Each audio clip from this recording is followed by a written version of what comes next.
C'est la seringue, mec. On a trouvé Wilson. On a trouvé une grotte pour dormir. Ce n'est vraiment pas bon du tout, les gars.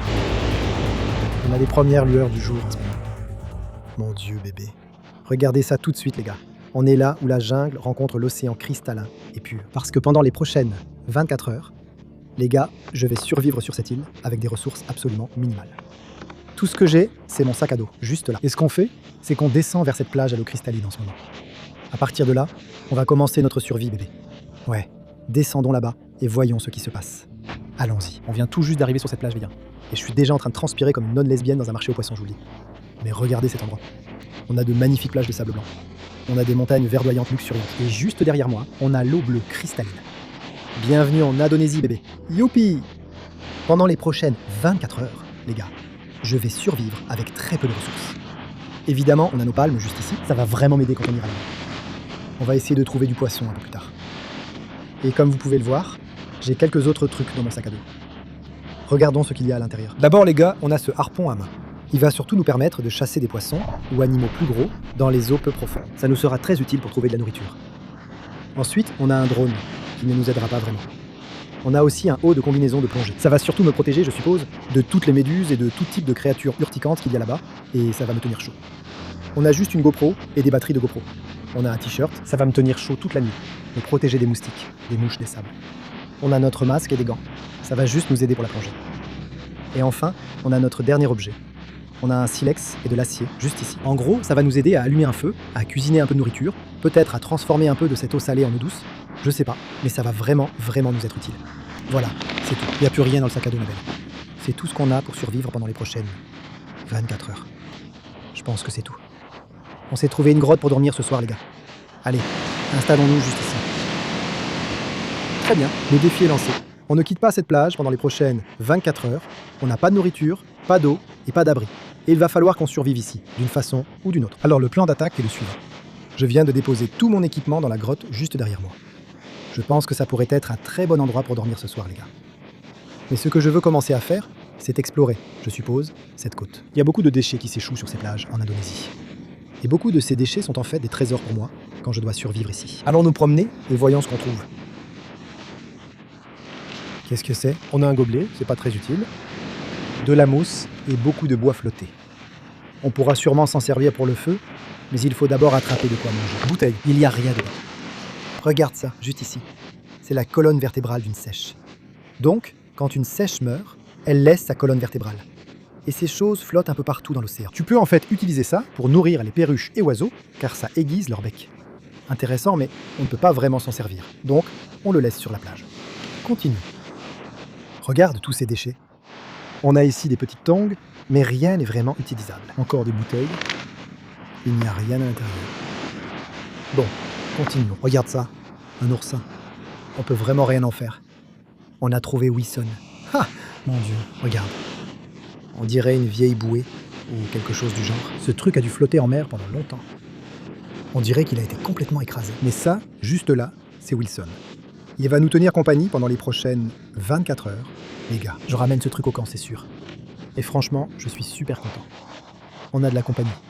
On a trouvé Wilson. C'est génial, je suis très excité. Voyons ce qu'il y a d'autre. Regardez, on a une bouteille d'eau. Regardez-moi ça. Ce truc est tellement vieux. Je ne sais pas si c'est bien de l'eau douce ou pas, parce que ça fuit.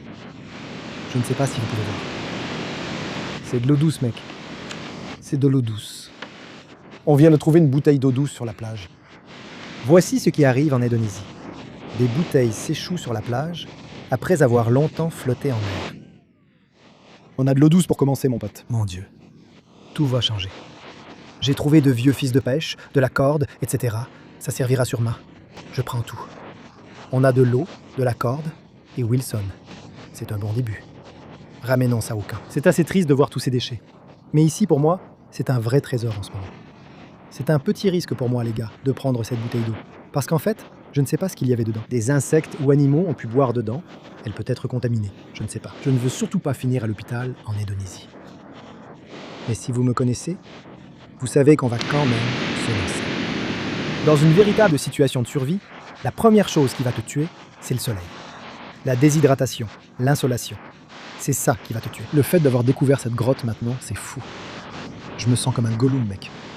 Je vais pas mentir. Comme Gollum installé dans ma grotte. Mais j'ai une idée vraiment folle en ce moment. Ce que je veux faire, c'est essayer de construire une sorte de lit ou de chaise en utilisant, je suppose, du bois flotté qui s'est échoué sur cette plage. Je pense que je veux prendre ce morceau-là. Regarde ce morceau juste ici. Je vais l'amener dans la zone d'ombre, là où on s'est installé. On a ça. C'est à peu près notre structure, juste là. Je vais juste dégager ça. Je vais prendre ce morceau de bois ici. Je vais le mettre comme ça. Ça va être notre petit porte-gobelet. D'accord. Beaucoup d'entre vous se demandent sûrement pourquoi j'ai posé ma bouteille d'eau comme ça. C'est parce qu'on a une fuite juste ici. Je ne sais pas si vous pouvez voir. Si on la met à l'endroit, ça va juste couler. Non, comme ça. Je vais installer cette structure de chaise juste ici. On a cette barre à l'arrière, et puis on a ça contre lequel on peut s'appuyer. Je vais en fait utiliser ce t-shirt qu'on a dans notre sac à dos. Je vais juste l'enrouler. À partir de là, on a essentiellement créé cette chaise super confortable dans laquelle on peut dormir ce soir. C'est vraiment très confortable. Mon Dieu. Voilà comment créer le lit parfait, ou peu importe, une petite chaise en à peine 2 minutes. Une fois que la marée va monter, tous les animaux, tous les poissons et toute l'eau claire vont arriver avec elle. À partir de là, on pourra prendre la lance et partir, en espérant trouver de la nourriture pour cet après-midi.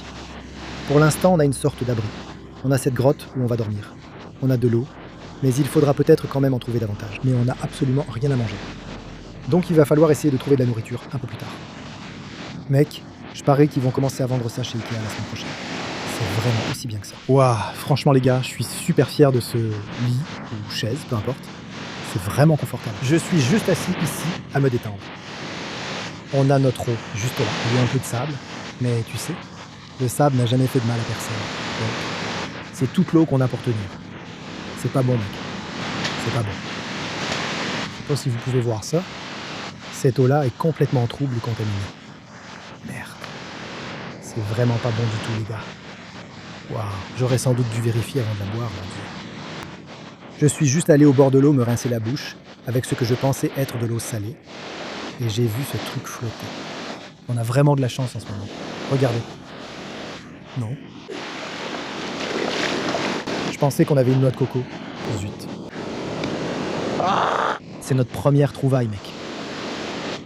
Ça, là, c'est pas bon à boire. On dirait de la pisse de quelqu'un, mec. C'est dégoûtant. D'accord. On ne boit pas ça. Il est hors de question que je boive la pisse de quelqu'un d'autre. On a trouvé un peu plus d'eau. Elle est aussi très trouble. Si vous voyez, cette eau est vraiment trouble. Je ne vais pas boire ça. Regardez ça. Regardez ça. Regardez ça. Juste là. C'est bien mieux, mec. Ça, c'est de l'eau. Ça a l'air bien plus propre que cette eau dégoûtante. Eh oui, ce n'est pas ouvert. Ça ne fuit pas. Donc, d'accord, on va essayer. Mec, si vous pouviez sentir à quel point c'est chaud en ce moment. Cette eau doit être à 40 degrés. Ouais. D'accord, c'est bien, c'est frais. On va garder cette bouteille d'eau pour les prochaines 24 heures. Cette eau-là, en fait, elle m'inquiète vraiment. Je ne veux pas mentir. Elle est super trouble et il y a plein de petits points noirs dedans. Je ne sais pas si c'est juste mon esprit qui me joue des tours, mais j'ai vraiment l'estomac qui commence à se nouer. Je vais attendre ici 5 à 10 minutes, à l'ombre, pour voir comment je me sens. Si ça va mieux, on cherchera à manger. Je saurai dans les 10 à 15 minutes si je suis malade. On a 3 options pour l'instant. Première option, on tente de sortir par l'arrière, mais on risque de se faire massacrer sur le récif. Deuxième option, on reste ici dans les eaux peu profondes pour pêcher au harpon, mais la visibilité sera mauvaise à cause de l'écume qui trouble l'eau. Troisième option, attendre la marée basse pour explorer les mares rocheuses et voir si des animaux sont coincés dans les flaques. J'ai l'impression qu'on risque de se faire massacrer sur le récif, sans vraiment savoir pourquoi. Je suis simplement attiré par les choses dangereuses et par celles que je ne devrais probablement pas faire.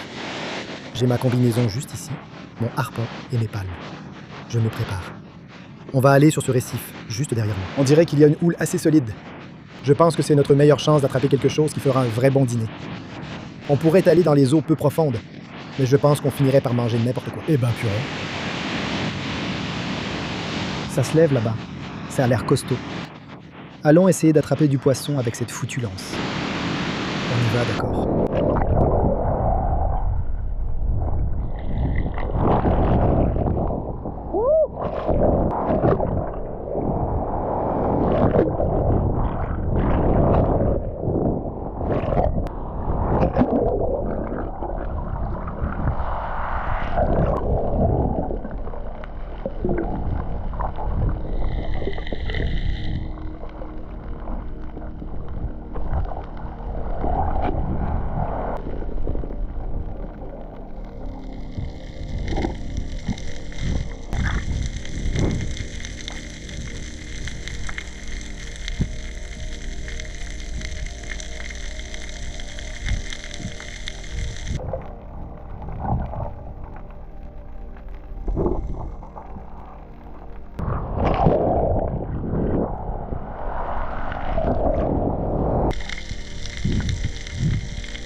Youhou!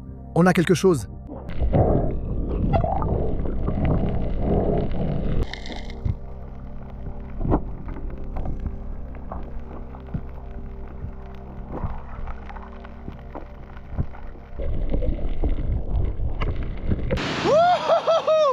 Mon Dieu, mec, je suis complètement crevé en ce moment. C'était vraiment dangereux là-bas, les gars. Il y a au moins 2 mètres de vagues là-bas, c'est certain.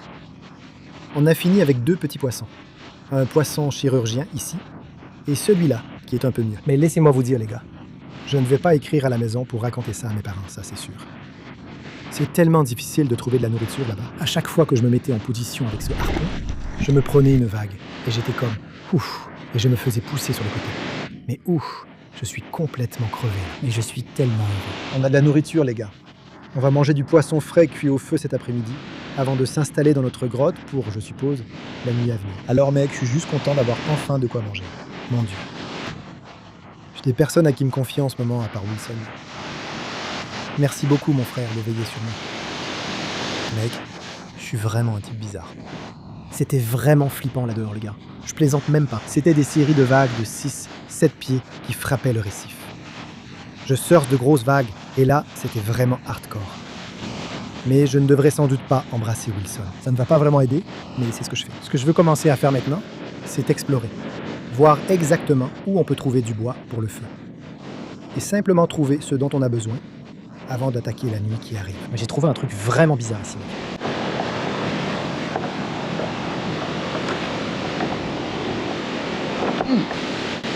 Je viens de trouver un foutu casque. J'aurais dû prendre ce truc quand j'allais faire de la pêche sous-marine, bordel. Ça m'aurait protégé du récif. Il commence à se faire un peu tard dans l'après-midi, les gars. Donc ce que je pense, c'est que je veux commencer à ramasser du bois pour le feu. Il faut qu'on commence à allumer un feu. Ça va me tenir chaud cette nuit. Ça va aussi cuire le poisson qu'on a attrapé. Commencer à ramasser du petit bois pour l'allumage. Ensuite, on pourra ramasser des petites branches, puis des plus grosses, et faire en sorte que ce feu prenne, mec. C'est ça l'objectif. C'est qu'il prenne bien. Bon, première étape. Je cherche du petit bois pour démarrer. Alors quand tu cherches du petit bois pour l'allumage, il faut trouver quelque chose de très léger, dufteux et aéré. Ça va prendre l'étincelle de la pierre à feu qu'on a, juste en dessous de cette noix de coco. Ces trucs-là, ça peut marcher ou pas du tout. Parfois, il faut une étincelle. Mais souvent, elles ont voyagé dans l'océan et sont humides.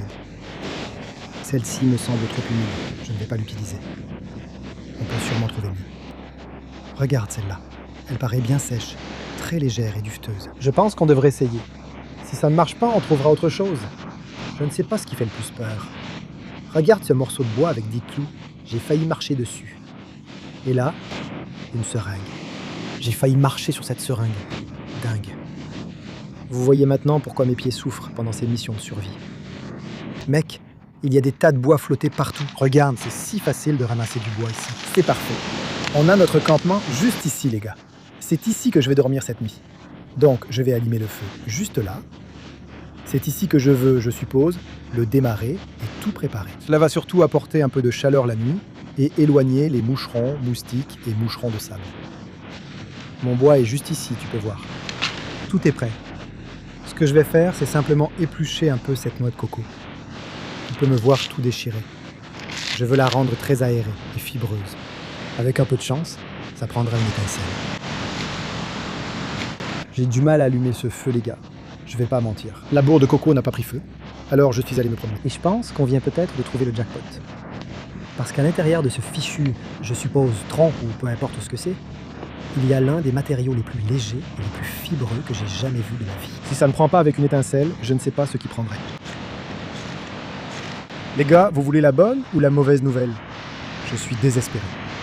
J'ai trouvé le meilleur allume-feu, regardez. De l'herbe morte ici. La mauvaise nouvelle? Je n'ai rien pour l'allumer. Je ne sais pas où c'est passé. Je l'ai laissé ici, mais il a disparu. Je l'ai cherché partout. Donc il n'y a aucun moyen pour moi d'allumer un feu si je n'ai rien pour enflammer ça. Mon Dieu. D'accord, on va pas gâcher ce poisson après tout ce qu'on a enduré sur le récif ce matin. Je vais donc aller le laver. On va juste manger du sashimi, bébé. D'accord, allons laver ce poisson. Prenons notre poisson juste ici. On a notre poisson. Descendons-le. Ce n'était pas comme prévu. J'aurais préféré faire un feu pour rester au chaud cette nuit. Mais au moins, on a ce t-shirt. On mangera les manger en sashimi. Vous pouvez voir qu'on vient juste de laver notre poisson. Ce que je vais faire, les gars, c'est que, évidemment, je n'ai pas de couteau pour ce défi en ce moment. Donc il n'y a pas d'autre moyen pour moi de le faire. Ce que je vais faire, c'est que je vais mettre mon doigt dans l'anus du poisson. Juste là. Ça ne sonne pas très bien, n'est-ce pas? Ce que je vais faire, c'est simplement le faire glisser tout le long. Vous pouvez voir juste ici. Et si vous le faites glisser tout le long, et que vous continuez à tirer vers le haut, vous devriez pouvoir sortir la tête et toutes les entrailles d'un seul coup. Comme ça. Comme vous pouvez voir, j'ai complètement lavé ce poisson maintenant. Ce que je vais faire, c'est simplement attraper la peau et la tirer. C'est de la chair blanche. C'est bon, du sashimi. Écoute, tu ne trouveras pas ça dans un restaurant chic. C'est du carburant qui va me permettre de continuer. Je ne vais pas mentir, ce sashimi était correct. Je lui donnerais un 6 ou 7 sur 10. Franchement, j'aurais adoré un poisson grillé au barbecue, croustillant et chaud. Oh mon Dieu. On va devoir passer la nuit aussi sans feu pour nous réchauffer. Youpi, ça va être sympa. On a un peu d'eau qu'on a trouvé un peu plus tôt. J'essaie juste d'en profiter. Ça n'a pas un goût trop bizarre. Ça va. Wilson et moi, on se repose. J'essaie d'enlever les écailles, la peau et tout le poisson coincé dans mes dents. J'aurais préféré un bon poisson cuit au feu, mais je suis un idiot. Et j'ai carrément perdu l'acier et le silex. Mon Dieu. J'espère juste qu'on n'aura pas froid cette nuit. J'espère que les moustiques ne seront pas là, parce qu'en général, le feu, c'est mon sauveur. On a une longue nuit devant nous, les gars. Restez avec moi, s'il vous plaît. Vous voyez qu'il ne reste plus beaucoup de lumière. Elle disparaît. Je me glisse dans mon lit avec mon t-shirt, en espérant qu'il me tienne chaud toute la nuit, les gars. Mais vous devez rester avec moi parce que ça va être une nuit très solitaire, sans feu. Ça, c'est sûr. Voilà où on en est. C'est là qu'on passe la nuit. En fait, c'est plutôt confortable. On est dans cette grotte. J'ai installé ce lit que j'ai fabriqué. Et n'oubliez pas, on n'est pas seul. On a Wilson juste ici. C'est nous. S'il se passe quelque chose de bizarre pendant la nuit, je vous tiendrai au courant. Mais on se retrouve demain matin, de bonne heure. On partira à l'aube, c'est certain. On va quitter cet endroit, Wilson. D'accord, je suppose qu'il doit être 2 ou 3 heures du matin en ce moment. Je dors peu, pour être honnête, mais le vent vient de se lever. Les vagues frappent toujours fort, mais dans 2 ou 3 heures, le jour se lèvera et on pourra partir.